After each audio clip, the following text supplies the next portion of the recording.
Christmas night, it'll be Brock Purdy, who currently leads in MVP voting, against Lamar Jackson, who is second in MVP voting. This could be a potential Super Bowl preview against the two top conference leaders. Both teams are 11-3 and the number one seed in each of their conferences. A lot of good things could happen in this game. Great defenses, great offenses. Purdy, MVP leader right now by a large margin. He's minus 200, while Lamar Jackson's plus 500.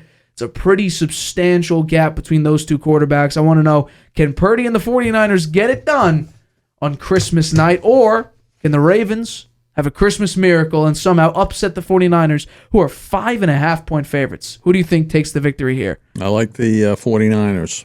Interesting. They got all their pieces. When they have all their pieces and they're playing at home, lights out, Nate. Lights out. I think they will beat the Ravens in this game. I think they've got just too many options on offense, and they have a great defense. I think the Ravens are a great team. I think they can get to the Super Bowl.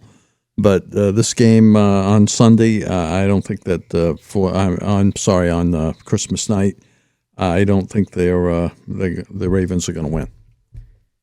And I'm on the opposite view. I'll take the Ravens to upset the 49ers for a couple of reasons. The first one would be Lamar Jackson, and I couldn't believe this when I heard it and saw it, but it's true. He's 19-1 against NFC teams. 19-1. Because the NFC doesn't play Lamar, or I guess each NFC team is not like the AFC where you get to play Lamar, and especially in the division, where you play him several times over the course of his career. You play him once, sometimes some teams play him once every 4 years. Lamar is a very unique player because he dominates in the run game, dominates in the pass game now. And he's, like I said, 19-1 against NFC teams. The Ravens this season have given up the fewest points per game at 16.1 points per game. They've also scored the fourth most per game at 27.4. They have a tremendous pass defense at 6th. 6th in total pass defense and 10th in total rush defense. I could already tell you how the 49ers game is going to open. I'm going to predict they're going to hand it to CMC 3 times within the first 5 plays. Because we've seen him in the most recent game against, I think it was against the Cardinals, where you hand it to him one time, he goes 74 yards, nearly scores for a touchdown. CMC is a heavy part of this offense. Heavy part of this offense. That's a good one reason why I think the 49ers are going to win, man. Right. The guy is an MVP candidate. Right. But I believe that Lamar Jackson could pull something out, and it's crazy, and this is true. When you take a look at Kyle Shanahan, and he gets a lot of credit for being so successful and making it work with average quarterbacks who have average talent, who don't have a Mahomes arm and don't have a Lamar Jackson or a Jalen Hurts speed, yet he makes it work somehow. This is the scary part of the 49ers game. If the Ravens lead by 3 or more entering the fourth quarter, they have an incredibly high likelihood to win the game because in Kyle Shanahan's coaching career, he is 1-31 when trailing by 3 or more entering the fourth quarter. 1-31. Now, could it be because he didn't have a quarterback that could come back from 3 points in one singular quarter and win the game? Could be. I don't think so. I mean, he's had some decent quarterbacks. He's had some decent quarterbacks. Most likely, Jimmy Garoppolo is probably the only one who could say he's good underneath the system. I don't think Nick Mullins or C.J. Beathard or any of those guys are great. He had Hoyer, I think, for a quick second, but 1-31. However, it's a double-edged sword because the Ravens have given up like the most 10-plus point chokes in the fourth quarter. Yeah. So I think Lamar will somehow. It's crazy enough to say it's just because I understand how just dominant the 49ers are. Like I've been saying all season, they have no holes when healthy. And that's the big thing here. Is everyone going to be healthy? Because we've already seen, and we talk about who's the MVP, the most valuable player. Now some people take this as who's the best player, or I guess who's really this award is turned into who's the quarterback on the best team in the NFL. Generally, that's the guy who gets the MVP award.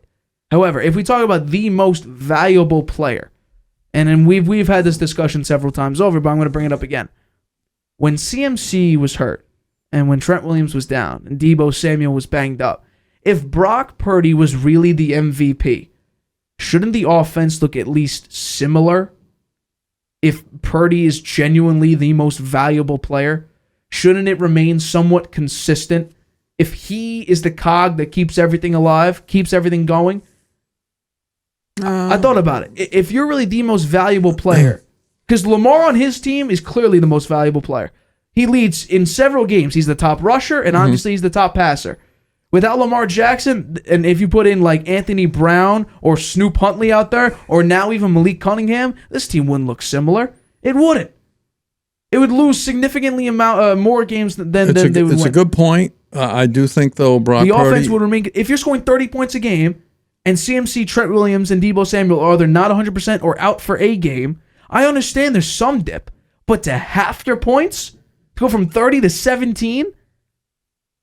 I think you make a decent point there. The one thing I would counter is Brock Purdy is a second-year player, right? And having a little dip at some point during the year for a second-year player is not uncommon. Second-year player, but he's going to be the MVP, the highest honor we give He's a player. Been playing. In the you know NFL. what? In recent weeks, he's been playing like he deserves it. He has been playing well. Yeah, very I'm not well. going to argue that. How about the play? He threw the ball down there to Deebo. Perfect. Was it the Long left side? pass. Yeah, it was a perfect pass. It was a beautiful pass. Beautiful and he pass. had a touchdown. I think it was on the right corner. Yeah. He's played very well the last few weeks. I'm saying he hasn't been playing. I agree with you. He's not been playing poorly. He hasn't been playing. He's played extremely Look at their well. record. The record. They had the 3-game dip. That was it. Right. And that's when everyone was banged up. Right. So those things happen. So they've come back and. He's playing as one of the best players in the league. And I agree with you. Maybe Lamar makes his team a little better than Brock Purdy makes his team, the players around him better. I think Lamar maybe does that a little better. And maybe for that reason, Lamar should be ranked a little ahead of Brock Purdy in terms of the MVP But that's race. generally it's who's the quarterback on the best team. That's generally how it's looked. If you look at the most recent MVPs, if we take a real hard look at it, think about it. The Bucs weren't the number one seed in 2021. I believe the Packers were. Brady and Rodgers were this close. Brady had like 5,300 yards. Who won the MVP? Rodgers. Best player on the best team. Brady got ripped off. I agree with you. He completely got ripped off. And if we take a look at the actual words there, the most valuable player, and we go 5 years in the future from now and look back and say, look what CMC did. I think at this point he'll have probably near 2,000 total yards. He might have 24 touchdowns by when it's all said and done. He scores a TD or more in every game. Right. So if 5 years we take a look at it, it's like, okay, so we take a look at the team. So Brock Purdy had like 4,500 yards and 35 touchdowns. Great, okay? But look at 2,000 scrimmage yards, 24 total touchdowns. And when he was banged up, the offense cut in half. Why didn't he win MVP? It's because it's a quarterback award.